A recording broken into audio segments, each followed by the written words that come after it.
Hey Vanessa, how are you? Hi Andrew, I'm good. How are you? Good. It's great to be here. So this is our first episode of a new video series called Sparking Connections. Yeah. I'm honored to be hosting the first one with you. I think everyone's going to really benefit from hearing more about you as the organization evolves and a little bit more about you as a person. Tell us a little bit about Sparking Connections. How did the idea come to be and maybe what people can expect from the series? Yeah, sure. As you know, I joined the company back in March and I've had the opportunity to tour across a number of different provinces and stores and facilities and sites and spent a lot of time here in the store support center as well. And, I've been trying to think of ways that I can be in multiple locations at once in some respects, and that can only really be possible through other means. And what I was trying to think about was how do we stay connected and how do we bring what we're trying to do from a strategy perspective into tactics and actions, but also stay connected as associates across the country and really understand what it is that we need to do together to become Canada's most trusted omnichannel retailer. So the whole idea about this is about bringing information and bringing inspiration and connectivity to everyone that works here at Walmart Canada. That's great.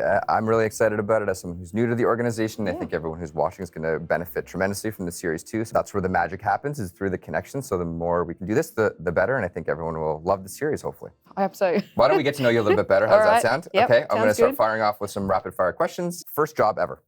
I was a McDonald's crew member. Coffee or tea? Coffee. Favorite Canadian snack you've discovered? Poutine. Poutine, good choice. Yes. Favorite music artist or band? Hanson. Hanson, okay, we're not gonna unpack that any further. We'll leave it there. Okay. One thing you can't leave home without? My phone. Go-to comfort food? Lasagna. That's great. Sweet or salty snacks? Salty, definitely. Beach or mountains? Beach. Okay. So now we've done rapid fire. That was great. I loved it. Maybe now let's get into a little bit more of the details around kind of your journey. Okay. You've had a very interesting career to this point. You've done a lot, but maybe tell us a little bit about the journey and what led you to where you are today. Yeah, I think, way back when I was in high school and thinking about what I wanted to do from a career perspective, I actually wanted to be a pharmacist. So I worked part-time in a pharmacy and, that was really the goal of where I wanted to go. And, certain circumstances happened and it didn't quite pan out that way. So I thought I'll just do a little bit of retail in the meantime, a bit of business studies and see how that lands. And, you could say the rest is history from there. Right. But I had the opportunity to graduate from university and then head into Aldi's graduate program. And I spent a number of years at Aldi, both in operations and in merchandising, and really got into the private brand realm and strategy work for private brands. My time in private brands comes from a personal space, actually. Some of you have heard this story before, but growing up, we didn't have a lot of money. And I know firsthand what it's like when parents are having to make trade-offs on what they can afford to feed their family. And it was really, really important to me early on to figure out how we could uniquely help people save money and have affordability and have access to good quality, healthy products. So that really kind of spurred my journey into private brands, which is what brought me to Walmart as well. So 2016, I moved to the US and I was in the private brands team. So I remember having rooms of snacks and eating every single great value snack that we had ever owned. And that truly was about how do we bring quality to the forefront and how do we make sure people don't have to sacrifice that by buying private brands. So yeah, I did a couple of years in snacks, bev, candy for private brands. I went on to the consumable side for a little while as well. Then I did some merchandising strategy. Right before coming to Canada, I led our memberships business for Walmart Plus. So got to kind of dabble in the digital way of the business and really think about deep customer loyalty and what it means to bring lifetime value from customers into the organization and vice versa. It's a really fantastic journey and super interesting. And the one common thread from a long time ago to today is retail, retail, retail, retail. Yes. What is it about retail that excites you? Because you've obviously been through it for your whole career. So what drew you into retail specifically? Yeah, I think for me, and it kind of comes back to my upbringing, but also the thought that we can actually help people. Right. And I do genuinely believe you can shape the way a family feels about food, about their clothing, about their home, about affordability. And, I think about it as, groceries for some people can be a chore and it can be really difficult to make decisions.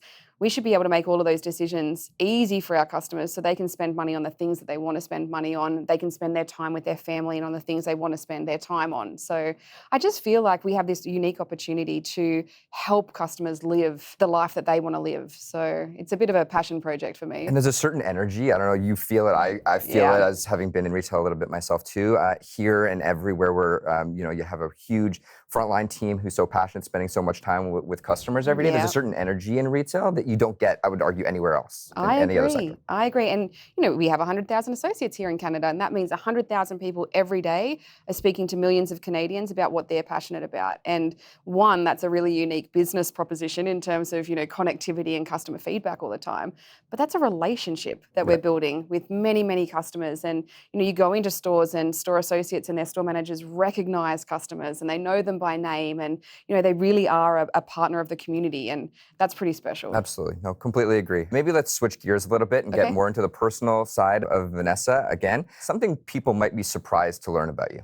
I think I might have mentioned before, I grew up in a military family, so I've lived in many different states, many different towns, and we've lived everywhere in between. Most influential person in your life, I think we've all had mentors and folks that have kind of shaped how we evolved our career and how we grew up. Who's that for you? That's my dad. My dad was a really hard worker and he spent 20 plus years in the army in Australia. He left home at 17 to pursue that, and I think one, that's super brave, and two, incredibly inspirational, I guess, in terms of making a decision and going after it. He's very much been the person who's really pushed me in my career and said, like, what's the worst that would happen?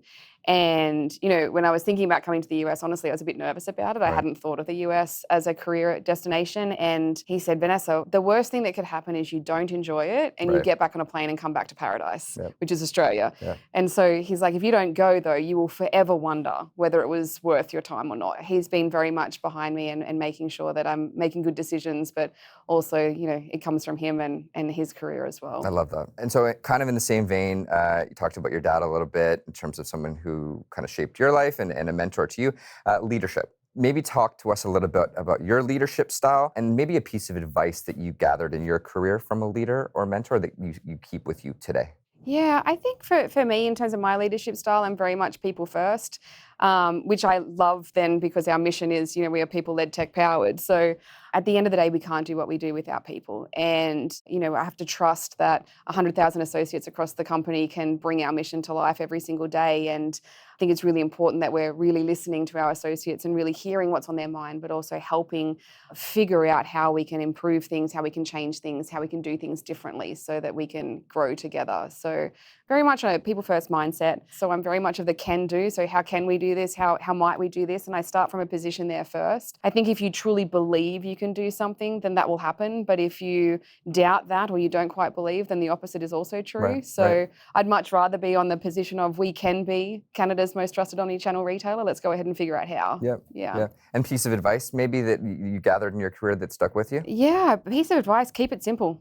So I think we can make things as complex and difficult and, try to over-communicate things. At the end of the day, folks just want to know what they're here to do, how they can go ahead and do it, and what results we're expecting. So if we can be really clear on what we're trying to achieve, what goals we're after, and how people can contribute to that, then that keeps it simple and keeps it easy for people to understand. And I think the more we can remove complexity, the better. And kind of to simplify that, it's getting the basics right, right? It's the idea of getting the basics right, and that's the way you kind of win hearts and minds and get more customers in the door and make them feel happy when they're with us. Yeah, and that's why you hear me talk so much about price, assortment, and experience. Those are all things within our control and within our toolkit, if you like. And so if you boil it down, every customer wants great prices, they want great products, and they want a great experience. Yep.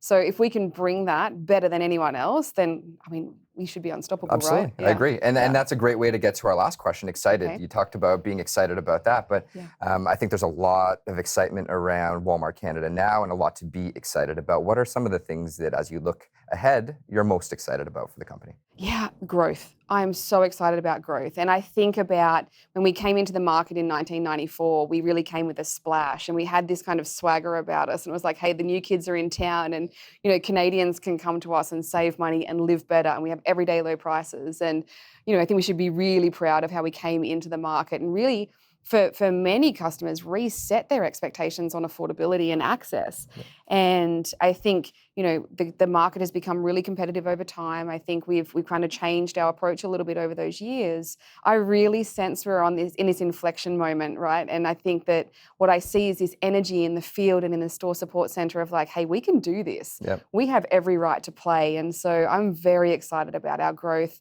I'm super thrilled that we've got a multi-billion-dollar investment backing us because I think that's also a vote of confidence from the company to say, we believe you can do it as well. So very excited about what's ahead. I'm equally excited, and I think we have a huge opportunity to win, and it's great to hear that from you too. So any parting thoughts or words for the team? I'm looking forward to it as well. And what I would say is, if you have ideas or thoughts on what you want to hear as part of Sparking Connections, feel free to let us know. But we hope you enjoy the series. Thanks, Vanessa. Awesome. Thank you.